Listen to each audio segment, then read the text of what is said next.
अस्सलाम वालेकुम नाजरीन, मैं यासिर इफ्तिखार आपका बहुत बहुत खैर मकदम करता हूं हमारे शो फेस टू फेस सीधी बात हिकमत के साथ में। दोस्तों, आज का जो हमारा मौजू है वो बहुत ही इंटरेस्टिंग, बहुत ही अहम मौजू है। बढ़ती हुई आबादी यानी कि पॉपुलेशन। एक तरफ दुनिया इस पूरी जद्दोजहद, इस पूरी कोशिश में लगी हुई है कि किस तरह इस बढ़ती हुई आबादी को कंट्रोल किया जाए। एक बहुत बड़ा मसला बनकर पूरी दुनिया के सामने ये आया है। दूसरी तरफ इस्लाम है जो कहता है कि ज्यादा से ज्यादा बच्चे पैदा किए जाएं, ये एक नेमत है। आइए इन दोनों पॉइंट ऑफ व्यू का फेस टू फेस कराते हैं और एक कंपैरेटिव एनालिसिस करते हैं। हमारे साथ स्टूडियो में मौजूद हैं जैद साहब। जैद साहब, बहुत बहुत खैर मकदम है आपका एक बार फिर। अस्सलाम वालेकुम रहमतुल्लाह। जैद साहब, मेरा पहला सवाल इस टॉपिक को लेकर जो है वो ये है कि क्या वाकई इस्लाम इस बात की ताकीद करता है कि ज्यादा से ज्यादा बच्चे पैदा किए जाएं? अल्हम्दुलिल्लाह वस्सलातु वस्सलाम अला रसूलिल्लाह व अला आलिहि व सहाबिहि अजमईन अम्मा बाद। जब ये सवाल को हम एनालाइज करते हैं और जब कुरान और हदीस को हम पढ़ते हैं तो इस ताल्लुक से हमें कई टेक्स्ट मिलते हैं। मिसाल के तौर पर कुरान में आम तौर पर जब अल्लाह ताला ने औलाद का जिक्र किया है तो एक नेमत के तौर पर जिक्र है, नंबर्स के बढ़ने का जिक्र किया है कि फ़लाँ कौम की तादाद बढ़ गई, तो इसे एक नेमत के तौर पर जिक्र किया है। मिसाल के तौर पर कुरान में सूरह आराफ सूरह 7 आयत नंबर 86 में शुएब अलैहिस्सलाम की कौम के बारे में जब अल्लाह ताला ने बताया कि अल्लाह ताला ने उनकी तादाद को बढ़ा दिया था, तो एक नेमत के तौर पर अल्लाह ने ये नहीं बताया कि तुम्हारे लिए सज़ा थी कि तुम्हारी तादाद बढ़ गई। उसी तरह सूरतुल इसरा सूरह 17 आयत नंबर 6 में भी अल्लाह ताला ने बनी इसराइल के बारे में भी कहा कि अल्लाह ताला ने उनकी तादाद बढ़ा दी, तो ये एक नेमत के तौर पर गिना गया है। और अल्लाह के रसूल मोहम्मद सल्लल्लाहु अलैहि वसल्लम की मशहूर हदीस जो सुनन अबू दाऊद में है और इसका आगे का हिस्सा मुस्नद अहमद में और हदीस सही सनद से है, अल्लाह के रसूल मोहम्मद सल्लल्लाहु अलैहि वसल्लम ने फरमाया, निकाह करो वदूद यानी कि मोहब्बत करने वाली से, और वलूद यानी कि ज़्यादा बच्चे जनने वाली से तुम निकाह करो। मतलब निकाह ही करोगे तो प्लानिंग तुम्हारी ऐसी हो कि कौन सी औरत से हमें ज़्यादा बच्चे मिल सकते हैं, उससे निकाह करो। अल्लाह के रसूल सल्लल्लाहु अलैहि वसल्लम ने कहा, फ़इन्नी मुकाथिरुम बिकुमुल उमम यौमल क़ियामा, कि मैं उम्मतों के साथ मेरा कंपटीशन होगा कि किस उम्मत के ज़्यादा फॉलोवर्स हैं। तो यहाँ पर यह हदीस में जो ये बात आई है कि वलूद यानी कि ज़्यादा बच्चे जनने वाली, अब उस एतबार से उस ज़माने में एक बात हम देख सकते थे कि ऐसी औरत जो बच्चों को जन्म देगी वो प्रेफरेबल समझी जाती। लेकिन हम आज के ज़माने में जब देखते हैं तो और इसके कॉन्टेक्स्ट खुलते जा रहे हैं। जैसे जो एक मॉडर्निज्म का दौर है, फैमिली प्लानिंग में मानने वाली लोग हैं, प्रोफेशनल किस्म की जो औरतें होती हैं, वो पहले से उनकी सोच होती है कि नहीं नहीं बहुत ज़्यादा बच्चे नहीं चाहिए, बच्चे नहीं अच्छी चीज़ है। यानी कि वो वलूद नहीं है, जो वलूद जिसे कहते हैं, जो ready to have more children जो औरतें होती है, जिसे प्रेफरेबल बताया नबी सल्लल्लाहु अलैहि वसल्लम ने।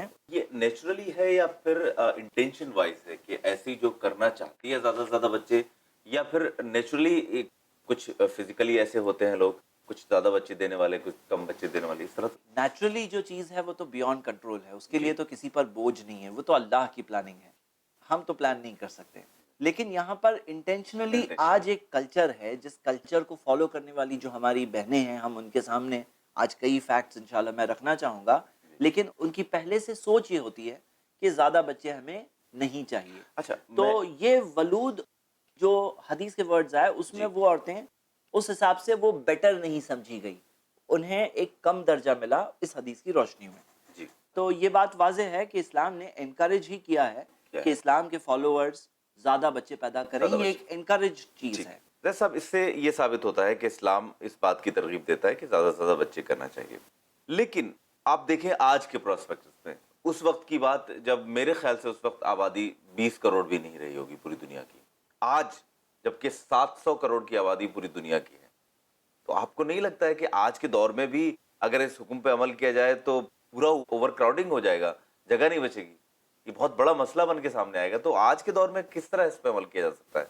सबसे पहले तो मैं जानता हूँ कि इस मौजू पर शायद हमारे नाजरीन भी वो लोग जो ये सोच रखते हैं कि ओवर पॉपुलेशन प्रॉब्लम है, तो मेरी बात सुनकर कई सारे लोग, इतना ही सुनना काफ़ी होता है कि उनके बहुत ज़्यादा टेम्पर्स हाई हो जाते हैं। कहते हैं कि आप लोग पॉपुलेशन की वजह से दुनिया में बहुत बड़ा प्रॉब्लम क्रिएट करेंगे, जैसे जो बात जी, आपने इस वक्त ये मुख्तसरन मसला मेंशन है की। बहुत बड़ा एक। जी, लेकिन मैं एक अपील करना चाहता हूँ सारे लोगों से कि देखिए, जो पट्टी हमें पढ़ाई गई है या जो बात हमें ब्रेन वॉश करके हमारे जहनों में डाला गया है, चलिए ऊपर वाले ने हमें अकल क्यों दिया है, ज़रा एक बार इस्तेमाल करें और एक बार नहीं, बार बार हमें कंटिन्यूसली इस्तेमाल करना चाहिए। कुरान में अल्लाह ने कहा है अफला ताक़िलून, अक्ल नहीं इस्तेमाल करोगे। तो मैं आप सब से ये एक अपील करता हूँ कि चलिए एक फ्रेश लुक के साथ देखते हैं ये सारा प्रॉब्लम जिसे प्रॉब्लम बना करके बताया गया है वो हकीकत क्या है, उसके बारे में फैक्ट्स क्या मिलते हैं हमें। तो आइए मैं आपके सामने कई सारी हकीकतें बताना चाहता हूँ और कई सारी रिसर्चेस बताना चाहता हूँ। और मैं आप सबसे एक अपील ये करता हूँ कि ये जो सारा के सारा प्रोपेगेंडा है इसकी बुनियाद क्या है। जैसे कि आपने कहा, और ये बहुत कॉमन सवाल है, बोलते हैं कि देखिए अभी वर्ल्ड की पॉपुलेशन तकरीबन 715 करोड़ के करीब है। अब 715 करोड़ की पॉपुलेशन, बोलते हैं कि कितना ओवर क्राउडिंग हो जाएगी, कितना ज़्यादा रश, कितना ज़्यादा क्राउडिंग। इसका जवाब ये है कि ये बात पूरी तरह से बेसलेस और गलत है। अगर आपको जानना है, खुद जाइए इंटरनेट पर, खोलिए कोई भी मैप, एटलस वगैरह, उसके अंदर square feet, square metre, square kilometres जमीन में कोई भी एरिया ले लीजिए। जैसे मैंने कैलकुलेशन जो किया आपके साथ शेयर करना चाह रहा हूं कि इंडिया का जो सदर्न पेनिनसुला है उसके हमने 4 स्टेट्स लिए, केरला, तमिलनाडु, कर्नाटका, आंध्र प्रदेश। ये 4 स्टेट्स की जो टोटल एरिया अगर आप कैलकुलेट करें कि इसके अंदर जमीन कितनी है, तो ये 4 स्टेट्स के अंदर 5,20,000 स्क्वायर किलोमीटर की एरिया है, 5,20,000 स्क्वायर किलोमीटर। तो ये 5,20,000 स्क्वायर किलोमीटर जो है, फर्ज करिए, इमेजिन करिए कि पूरी दुनिया के 715 करोड़ पॉपुलेशन सिर्फ ये 5,20,000 स्क्वायर किलोमीटर में होते, यानी कि पूरी की पूरी दुनिया के 715 करोड़ वो ये 4 स्टेट में होते। जरा एक इमेजिन करिए, सिर्फ केरला, तमिलनाडु, कर्नाटक, आंध्र प्रदेश, ये 4 स्टेट में पूरी दुनिया की पॉपुलेशन आ जाए अगर, सिर्फ खड़े हो सकते हाँ हैं यानी क्या? जी जी इमेजिन करिए बाकी की पूरी दुनिया खाली हो, पूरी दुनिया खाली है, पूरी दुनिया की पॉपुलेशन ये 4 स्टेट में है।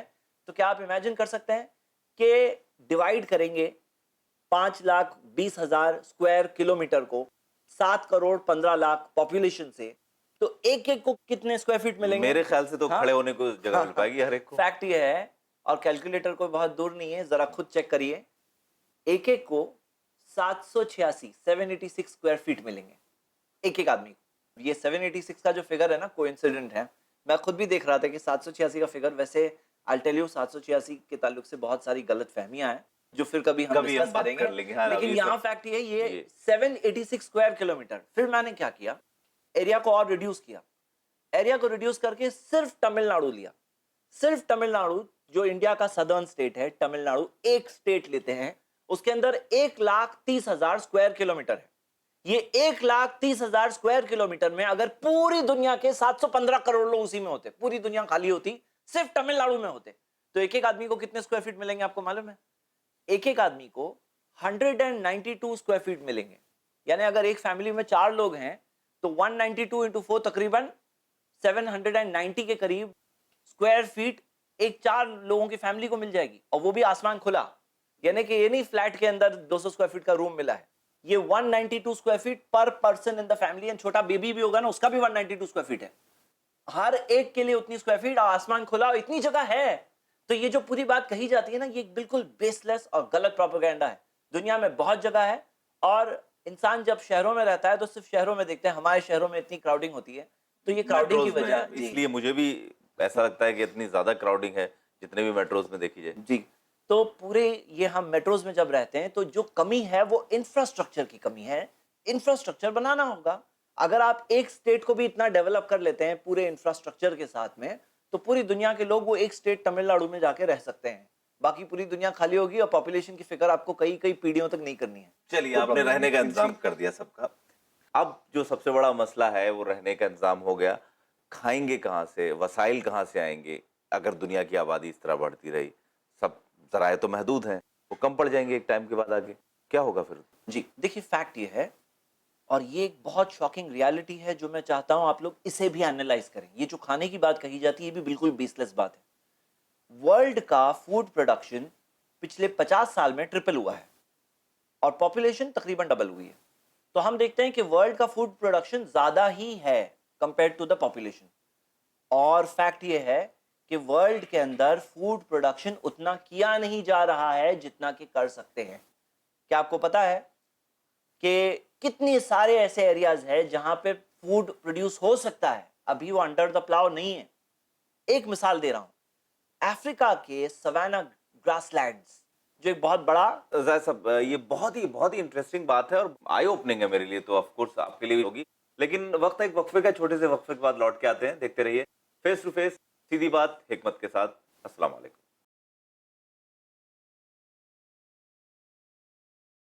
अस्सलाम वालेकुम नाजरीन, वक्फे के बाद एक बार फिर आपका खैर मकदम है।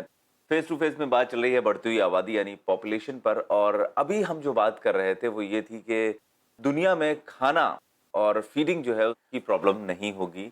बहुत सारे शॉकिंग फैक्ट्स हमें ज़ाहिर साहब बता रहे थे। अब बात कर रहे थे अफ्रीका के किसी जगह की जहाँ पर बहुत ज़्यादा फूड प्रोडक्शन हो सकता है लेकिन नहीं हो रहा है किसी वजह से। अफ्रीका में सवाना ग्रासलैंड्स का जो एरिया है, ये फूड प्रोडक्शन के लिए बहुत सूटेबल एरिया है।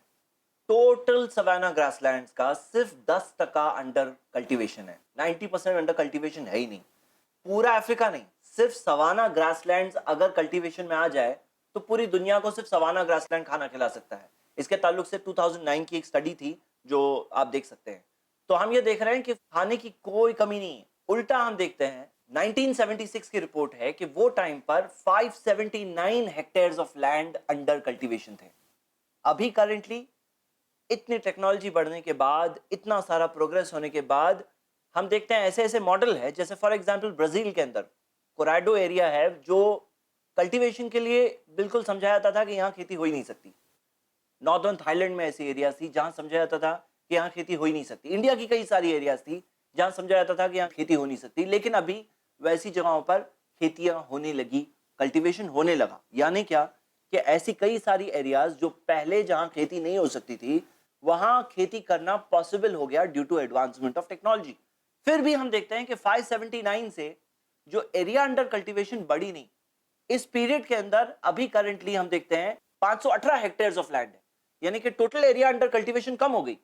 हम देख रहे हैं कि वो टाइम पर एक हेक्टेयर से 1.9 million ton of food grain निकलता था, अभी करंटली 3.1 निकलता है। यानी पहले से हम देखते हैं बहुत ज्यादा फूड ग्रेन निकल रहा है। ऑलमोस्ट जिस अल्लाह ने इंसानों को पॉपुलेशन दी, उसने इंसानों के खाने का भी इंतजाम किया। वो हमसे ज्यादा हमारे लिए केयर करता है। तो हम ये देखते हैं खाने का इंतजाम तो है, बल्कि ऑन द कॉन्ट्ररी हम देखते हैं कि दूसरी चीजें इसमें इनएक्शन है। क्यों? क्योंकि बहुत ज्यादा अगर खाना पैदा किया जाएगा तो प्राइसेस कम हो जाएंगे, खाने के प्राइसेस कम हो जाएंगे। अब कुछ वेस्टेड इंटरेस्ट होते हैं, कुछ ऐसे लोग होते हैं जिनके फाइनेंशियल बेनिफिट्स होती है, कुछ कार्टेलाइजेशन होती है, जिसकी वजह से खाना बाहर आने देना यानी कि उनकी मार्केट्स को डिस्टर्ब करना, उनके प्रॉफिट्स को डिस्टर्ब करना है। अमेरिका की एक वेल नोन रिसर्च है, आप खुद जाके देख सकते हैं। ये भी मैंने जो बताया था जितने स्क्वायर हेक्टेयर्स ऑफ लैंड, ये अमेरिका के डिपार्टमेंट ऑफ एग्रीकल्चर की रिपोर्ट है। डिपार्टमेंट ऑफ एग्रीकल्चर की एक और रिपोर्ट है, आप जाके अपनी नजरों से देख सकते हैं। इस रिपोर्ट में आता है कि अमेरिकन गवर्नमेंट अमेरिकन फार्मर्स को हर साल पैसे देती है कि अनाज मत उगाओ, अनाज नहीं उगाने के लिए पैसे देती है। क्यों देती है? क्योंकि अगर ये सब लोग अनाज उगाने लगेंगे तो कितना अनाज आ जाएगा, तो मार्केट के प्राइसेस डिस्टर्ब हो जाएंगे। वो चाहते हैं कि प्राइसेस की एक ट्रेंड मेंटेन रहे।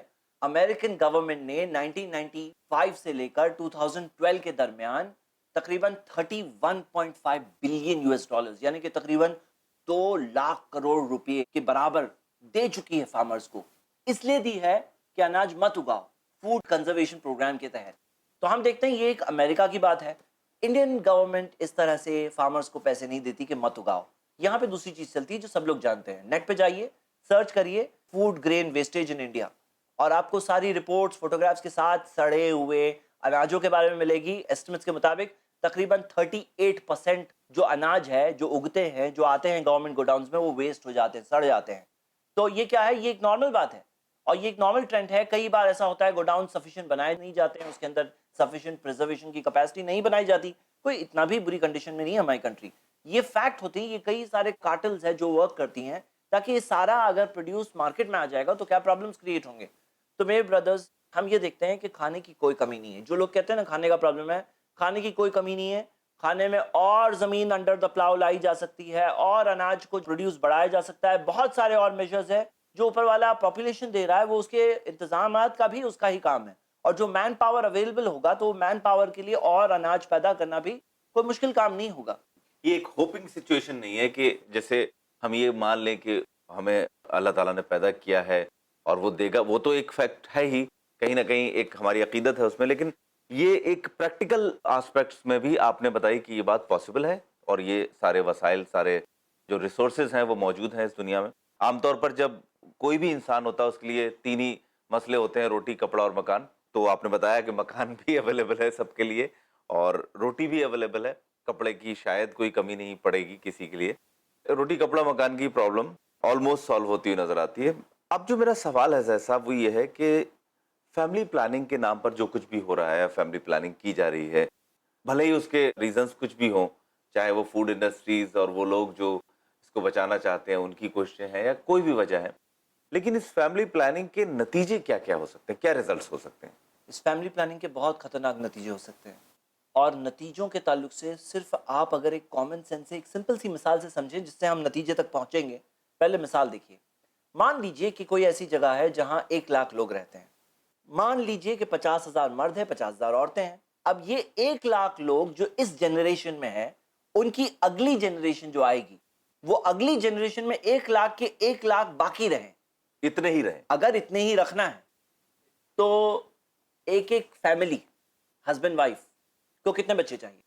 2 बच्चे तो चाहिए ऑलमोस्ट। अगर एक हस्बैंड और एक वाइफ, क्योंकि नेचुरली बच्चा हस्बैंड को तो नहीं होगा, सिर्फ वाइफ को होगा, यानी कि 50,000 जो औरतें हैं, अगर वो 50,000 औरतों को 2-2 बच्चे होंगे तो जाकर 1 लाख के 1 लाख बाकी रहेंगे।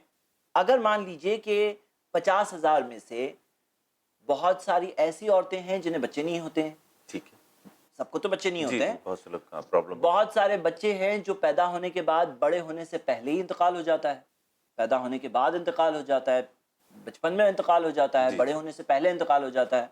मान लीजिए कि अगर एक एक को 2-2 बच्चे पैदा होते हैं तो क्या 1 लाख के 1 लाख बाकी रहेंगे? नहीं, मतलब कम ही होंगे। क्यों कम हो जाएंगे? क्योंकि सारे बच्चे सरवाइव नहीं कर पाएंगे, सारे बच्चे सरवाइव नहीं करेंगे, सारी औरतों को बच्चे नहीं होंगे जी।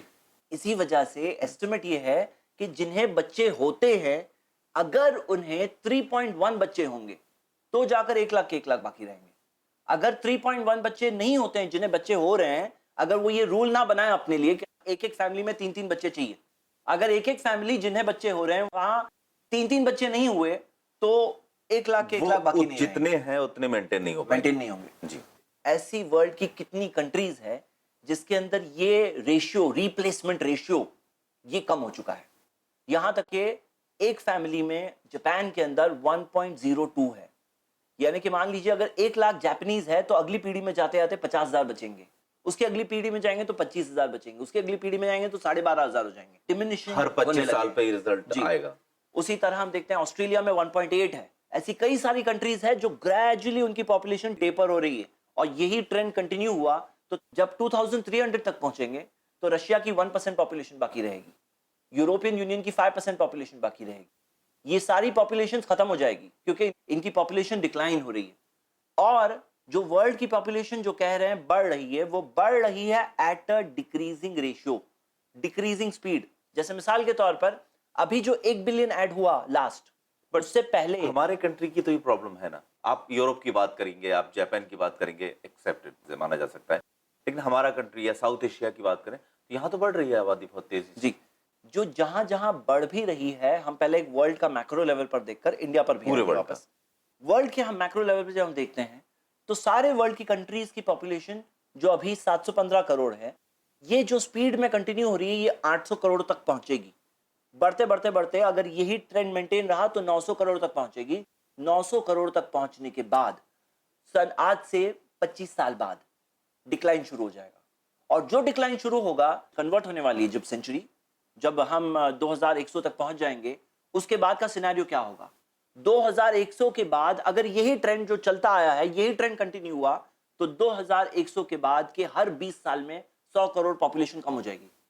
100 करोड़ पॉपुलेशन कम होगी, यानी 900 करोड़ तक पहुंचने के बाद 800 करोड़ पे आएगी। 800 करोड़ से 700, 600, 500, 400, हर 20-20 साल के अंदर 100 करोड़ पॉपुलेशन खत्म होने वाली है वर्ल्ड में से। और ऐसे भी वर्ल्ड को कोई बहुत बड़ा प्रॉब्लम नहीं है क्योंकि जगह है, अल्हम्दुलिल्लाह, खाना है, सब चीज है, इंसान सही रास्ते पर चल के अच्छी तरह से जिंदगी बिता सकते हैं। मैन पावर एक्चुअली एक रिसोर्स है। जैसे मिसाल दे रहा हूं कि इंडिया की बात जब हम कर रहे थे, आज इंडिया और चाइना क्यों इतना प्रोग्रेस कर रहे हैं? क्योंकि इंडिया और चाइना के पास मैन पावर है और दूसरे कंट्रीज के लिए भी एक बहुत बड़ा मार्केट है। वो उनकी तरफ एक मार्केट कितनी के तौर पे सारी देखते हैं। कंट्रीज को मैन पावर इंडिया से मिलता है। चाइना एक बहुत बड़ा जायंट क्यों बना हुआ है? क्योंकि उसके पास मैन पावर है, और ये मैन पावर जो एक रिसोर्स है, जैसे मिसाल के तौर पे किसी के पास बाप दादा की प्रॉपर्टी पड़ी हुई है, बहुत सारा जमीन पड़ी हुई है, इस्तेमाल नहीं कर रहा है, तो इस्तेमाल नहीं कर रहा है तो क्या करे वो? क्या वो दे दे? बोले नहीं इस्तेमाल नहीं कर रहा हूं तो दे दे? नहीं, उसे पता है ये एक रिसोर्स है, ये मैन पावर जिसे हमने बहुत ज्यादा नहीं यूज कर पाए हैं, तो हमें ये सोचना चाहिए कि हम कैसे इसे यूज करें। ये रिसोर्स है, ऊपर वाले की दी हुई एक नेमत है, ये नेमत को हम यूज कैसे करें, उसे अच्छी तरह से इस्तेमाल कैसे करें, ये सोचना चाहिए। बल्कि यहाँ पर इंडिया के प्रोग्रेस की स्टोरी और जो प्रोजेक्शंस है, वो प्रोजेक्शंस के मुताबिक हम देखते हैं कि यही ट्रेंड जो पूरे इंडिया में चल रहा है अगर कंटिन्यू रहा, तो ये ट्रेंड के हिसाब से इंडिया की पॉपुलेशन भी डिक्लाइन होनी शुरू होगी। लेकिन वो टाइम पर कौन काम आने वाला है आपको पता है? वो टाइम पर यूपी और बिहार काम आएगा, क्योंकि यूपी और बिहार ये दो ऐसे स्टेट्स हैं जहां की पॉपुलेशन अभी भी जो रेट है, इंक्रीज रेट, वैसा अफेक्ट नहीं हुआ है। फैमिली प्लानिंग को उन्होंने इतना अडॉप्ट नहीं किया है। तो कहा जाता है कि यूपी और बिहार पूरी कंट्री को सपोर्ट करने वाला है इन द फ्यूचर, अगर यही ट्रेंड कंटिन्यू हुआ। और ये चीज के पीछे एक बहुत बड़ी और बहुत ही डेंजरस प्लानिंग है। ये जो फैमिली प्लानिंग का प्रोग्राम है, मैं कोई इंडियन गवर्नमेंट की बात नहीं कर रहा हूँ, जो ग्लोबली प्रोग्राम चलाया जा रहा है, उसमें कुछ वेस्टेड इंटरेस्ट है, कुछ लोगों की सोच है। वो क्या है? बहुत ही एक खतरनाक प्लान है उस चीज के पीछे, और वो प्लान को समझना बहुत जरूरी है। अगर वो प्लान को समझ ले तो ये सारी प्रोपेगेंडा को समझना बहुत आसान हो जाएगा। जी बिल्कुल ज़ाहिर साहब, इस प्लान को भी मैं समझूंगा, और इसके अलावा जो तरीके इस्तेमाल किए जा रहे हैं फैमिली प्लानिंग के, वो कितने खतरनाक हैं या वो खतरनाक नहीं हैं, जैसा दोनों पहलू हैं, मैं इस पर भी आपसे एक बात करूंगा, कंपैरेटिव एनालिसिस किया जाएगा इसका। लेकिन फिलहाल इस एपिसोड में वक्त इसकी इजाज़त नहीं देता है नाजरीन। अगले एपिसोड में हम इस बात को आगे बढ़ाएंगे, हाजिर होंगे आपके लिए लेकर एक नया एपिसोड फेस टू फेस का, सीधी बात हिकमत के साथ। अस्सलाम वालेकुम। अस्सलाम वालेकुम रहमतुल्लाह।